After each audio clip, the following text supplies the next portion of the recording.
Please reply. धन्यवाद माननीय उपसभापति जी। सदस्यों को पता ही है, सदन जानता है कि 3 दिसंबर को, जैसे कि अभी आपने उल्लेख किया, कंपनीज अमेंडमेंट एक्ट 2019 इस नाम से मैंने जो एक विधेयक यहाँ पर रखा था, एक प्रस्ताव रखा था, उसके ऊपर बहुत अच्छे तरीके से चर्चा हुई और विपक्ष से श्रीमान जयराम रमेश जी, फिर डॉक्टर सस्मित पात्रा जी, श्री विजय साई रेड्डी जी, श्रीमती अमी याज्ञनिक जी, हमारे मित्र श्री मनोज झा जी, फौजिया खान जी, महेश पोदार जी, हर्षवर्धन डूंगरपुर जी और प्रोफेसर राकेश सिन्हा जी ने इस विषय पर अपने बिंदु रखे थे। इसमें से श्री जयराम रमेश जी ने और अमी याज्ञनिक जी, मनोज जी, फौजिया खान जी, इन्होंने इस प्रस्ताव का विरोध किया था और विरोध में कुछ अपने तर्क भी बताए थे। बाकी सदस्यों ने इसका समर्थन भी किया था और इस तरीके से कानून में परिवर्तन होकर जो CSR का 2% होता है, उसमें से उसका 25% ये हमारी जो धरोहर है, हमारी जो विरासत है, हमारे यहाँ जो नेशनल मॉन्यूमेंट्स है, उनकी सुरक्षा के लिए उपयोग में लाने के प्रति एक प्रावधान किया जाए, मैंडेटरी किया जाए, कानूनन उसको एक बंधन के रूप में लागू किया जाए। इस प्रस्ताव के प्रति बाकी सदस्यों ने समर्थन भी जुटाया था। कुल मिलाकर इस संदर्भ में हमारी भूमिका, मैंने स्वयं जब प्रस्ताव रखा था तब यही थी कि जो एक पब्लिक प्राइवेट पार्टनरशिप का दौर अभी चल रहा है और सारी चीजें केवल सरकार करे, इस धारणा से पूरा समाज भी बाहर आ रहा है और माननीय प्रधानमंत्री जी ने जैसे सबको अपील की है कि सबका प्रयास भी महत्वपूर्ण है, सबका साथ सबका विकास और सबका विश्वास के साथ, तो एक दृष्टि से इसका एक प्रतीक रूप था। श्रीमान जयराम रमेश जी ने, अभी वो यहाँ उपस्थित नहीं है, मगर मेरे प्रस्ताव का विरोध करते हुए 2 बिंदु मुख्य रूप में कहे थे। एक बिंदु ये था कि जो नेशनल मॉन्यूमेंट अथॉरिटी है, इसके अध्यक्ष पद के प्रति उनकी कल्पना ये थी कि जैसे शायद परिनियों में कहीं उल्लेख है कि प्रोफेशनल व्यक्ति की विशिष्ट, जिसको एकेडमिक बैकग्राउंड हम कहेंगे, ऐसी पृष्ठभूमि वाले व्यक्ति को इसमें नियुक्त किया जाना चाहिए। और वो कटाक्ष ये कर रहे थे, यद्यपि कहते हुए कि श्री तरुण विजय, जो इस सदन के पूर्व में सदस्य थे और अभी नेशनल मॉन्यूमेंट अथॉरिटी के अध्यक्ष है, उनके प्रति सद्भावना रखते हुए भी उन्होंने कहा कि शायद एक प्रोफेशनल व्यक्ति की नियुक्ति होना उपयोगी था। मैं सदन को बताना चाहता हूं कि वैसे प्रोफेशनलिज्म की व्याख्या भी काफी व्यापक होती है। आज हम देखते हैं कि IAS अधिकारी कल अगर शिक्षा विभाग के सचिव है तो आज एकदम से स्टील विभाग के सचिव बन जाते हैं। ये तो व्यवस्था में है। तो एक जनरलिस्ट अप्रोच भी कई बार रहता है और श्री तरुण विजय जी की जो पृष्ठभूमि है उसको देखते हुए उसमें कुछ आपत्तिजनक है, ऐसा मुझे नहीं लगता। और फिर जो काम श्री तरुण विजय जी ने विगत 1.5 साल में किया है, वो भी मैं मानता हूं कि सदन के सम्मुख लाना उपयोगी रहेगा कि उल्लेखनीय काम है, क्योंकि कुल मिलाकर नेशनल मॉन्यूमेंट अथॉरिटी का एक काम होता है कि हेरिटेज बायलॉज जो होते हैं उसको बनाना, और ये काम बरसों से अटका हुआ था, आगे नहीं गया था। और उन्होंने ये हेरिटेज बायलॉज बनाने का और जो मॉन्यूमेंट्स है उनको कैटेगराइज करने का जो काम होता है, 918 मॉन्यूमेंट्स को विगत लगभग 2 सालों में उन्होंने ये काम किया है। इसका दायरा भी बढ़ाया है। नेशनल मॉन्यूमेंट अथॉरिटी सामान्यतः जो पुराने खंडहर या पुराने वास्तु, पुरानी हमारी इमारतें, इनके बारे में देखती थी, मगर कई बार हमारे समाज में जो हमारे सिख बंधु है या जू संप्रदाय के लोग हैं, जैन या बुद्धिस्ट है, इनके इतिहास से संबंधित जो विरासत के स्थान है, हेरिटेज के स्थान है, जो मॉन्यूमेंट्स है, इनकी उपेक्षा हुई थी। और मुझे कहते हुए बड़ा गर्व है कि ये उपेक्षा अभी समाप्त हुई है। साथ ही साथ जो राखी गढ़ी का एक्सकवेशन हुआ है और तरह तरह के नए विषय जो सामने लाए जा रहे हैं, उसमें भी नेशनल मॉन्यूमेंट अथॉरिटी की एक भूमिका रही है, जिसका नेतृत्व श्रीमान तरुण विजय अभी कर रहे हैं। इसलिए मैं मानता हूं कि उनकी नियुक्ति के प्रति आक्षेप का कोई बहुत बड़ा मतलब है, ऐसा मुझे नहीं लगता। दूसरी बात यह है कि उन्होंने जो CSR का फंड है वो लोकल विषयों के लिए उपयोग में लाना चाहिए, ऐसी बात कही थी।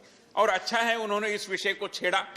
हम भी यही कहते हैं कि लोकल जरूर लाया जाए, क्योंकि देश में ये जो हमारे धरोहर के स्थल है, विरासत के स्थल है, वो हर जगह है, ऐसा नहीं कि वो विशिष्ट जगह पर है।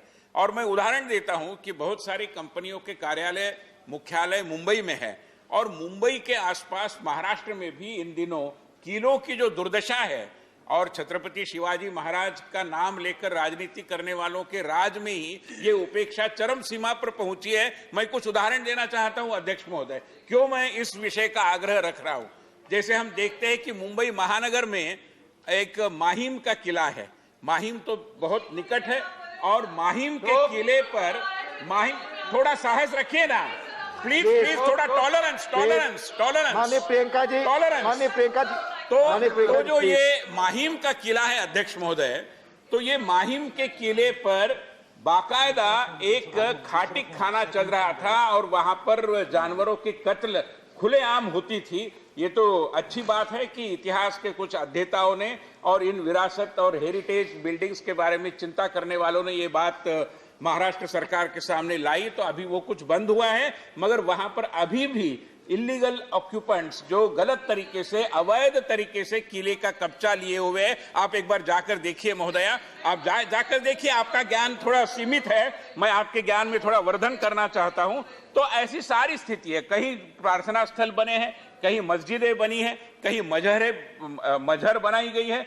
तो ये सारा योजनाबद्ध तरीके से, रायगढ़ का समाचार बीच में आया था कि कैसे रायगढ़ किले पर, जो छत्रपति शिवाजी महाराज की राजधानी का किला है, वहां पर भी इस तरीके का एक गलत काम वहां पर हो रहा है, जिसको रोकने के बारे में प्रयास हो रहे हैं। मैं मानता हूं कि ये प्रयास सफल भी हो जाए, और ये बताने के लिए कि छत्रपति शिवाजी महाराज कैसे उदारमनस्क थे, ऐसे सारे अवैध जो काम हो रहे हैं उनको प्रश्रय देने की एक बहुत घिनौनी रणनीति आज की महाराष्ट्र की सरकार वहां पर अपना रही है, जिसका जितना निषेध हम करें, जितनी निर्भत्सना हम करें, कम है। और इसलिए मैं मानता हूं कि ये विषय बड़ा महत्वपूर्ण है। अगर मुंबई की जो कंपनियां हैं, इनको अगर इस विषय में काम करने के लिए हम अवसर देते हैं, तो मैं मानता हूं कि ऐसे अवैध काम जो वहां पर हो रहे हैं उसके बारे में निश्चित रूप में कुछ न कुछ हम कर पाएंगे।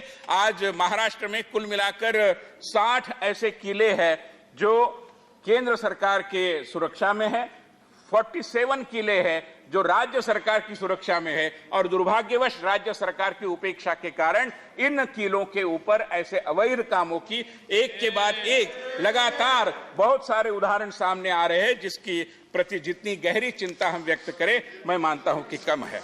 मान्यवर, इस बिल के बारे में बात करते समय इस सदन में उपस्थित बड़ी विद्वान कानून की जानकार श्रीमती अमी याज्ञनिक ने भी कुछ बिंदु रखे थे, और उन्होंने कहा था कि सीएसआर का उपयोग तो ह्यूमन डेवलपमेंट के लिए किया जाता है, तो आप क्यों मॉन्यूमेंट की सुरक्षा के लिए सीएसआर के पैसे के बारे में वकालत कर रहे।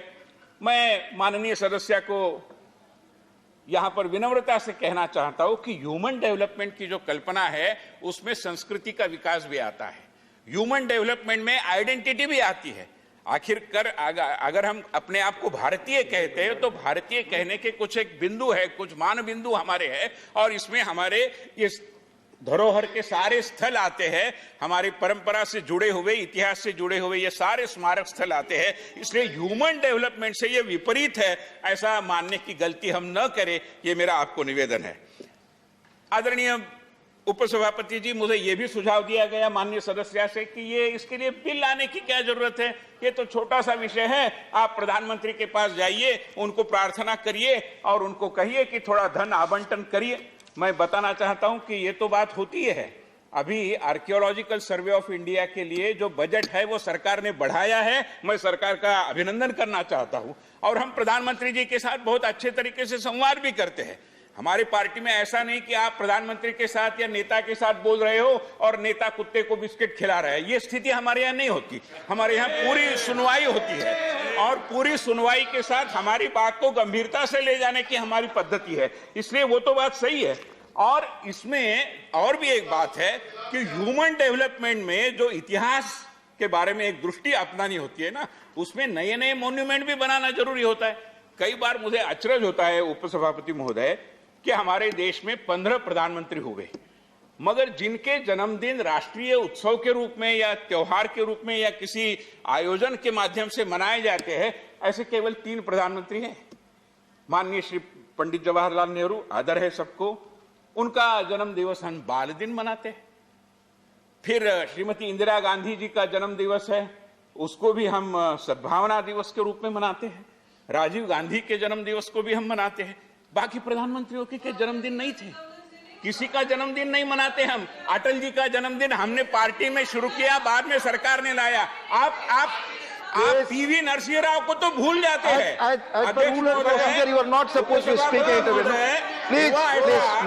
उपसभापति महोदय, बताना चाहता हूं, सीट पर बैठकर आप ना बोलें, आप सब लोग प्लीज।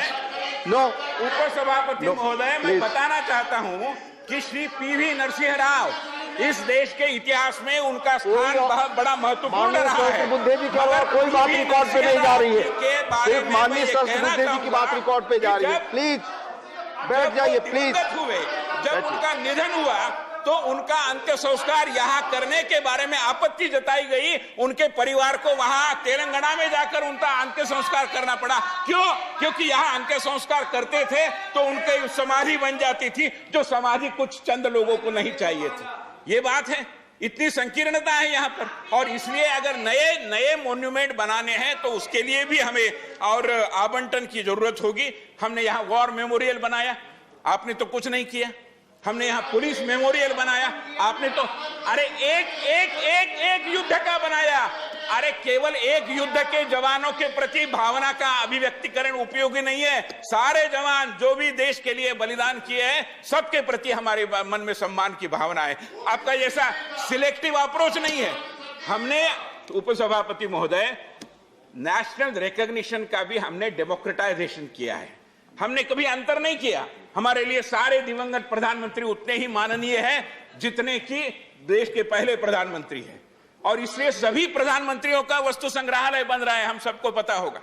और इसलिए मैं मानता हूं कि ये जो एक डेमोक्रेटाइजेशन की बात है, हमारी संस्कृति की सुरक्षा की बात है, हेरिटेज और हमारे जो आर्कियोलॉजिकल सर्वे ऑफ इंडिया के द्वारा और मॉन्यूमेंट अथॉरिटी के द्वारा जो मान्यता प्राप्त मॉन्यूमेंट्स है, उनकी सुरक्षा के लिए यह कहना जरूरी होता है।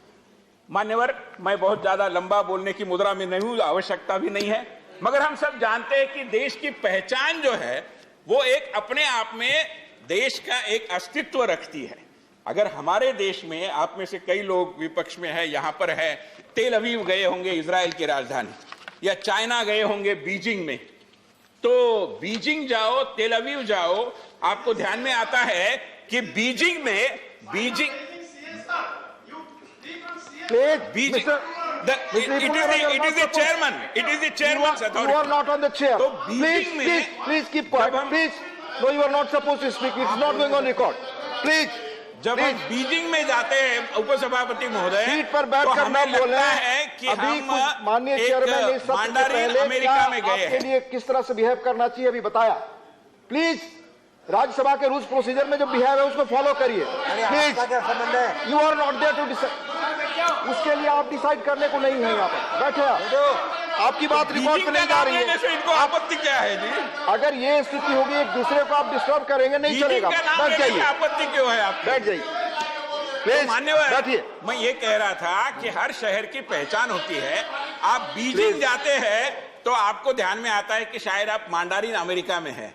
तेल अवीव जाते हैं तो लगता है कि आप हिब्रू अमेरिका में है।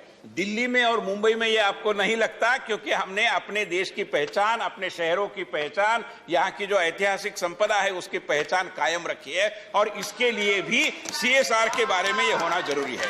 मान्यवर, भारत की जो सौम्य संपदा है, इंडिया की जो सॉफ्ट पावर है, उस संदर्भ में इस तरीके का एक प्रबंधन होना, इस तरीके की एक योजना होना कि CSR का पैसा हम इन वास्तुओं की, इन इमारतों की रक्षा में खर्चा किया जाए, ये बहुत जरूरी है। मगर जो इस संदर्भ में चर्चा हुई, उस चर्चा का जवाब देते समय माननीय मंत्री महोदय जी ने जो अपनी भूमिका रखी, और सबसे महत्वपूर्ण कि आर्कियोलॉजिकल सर्वे ऑफ इंडिया का बढ़ाया हुआ बजट, मणिपुर जैसे हमारे उत्तर पूर्व के राजधानी के मणिपुर शहर के, मणिपुर के इम्फाल के निकट रानीमा गाइडिंग लू के नाम से एक स्टेशन बनाया जाना, और विभिन्न स्टेशंस को भी हमारी विरासत और हमारी धरोहर के अनुरूप नाम देने का एक प्रस्ताव सरकार के द्वारा आगे किया जाना, ये जो बहुत अच्छे सराहनीय और प्रयास इस सरकार के अंदर आजादी के अमृत महोत्सव के निमित्त हो रहे हैं,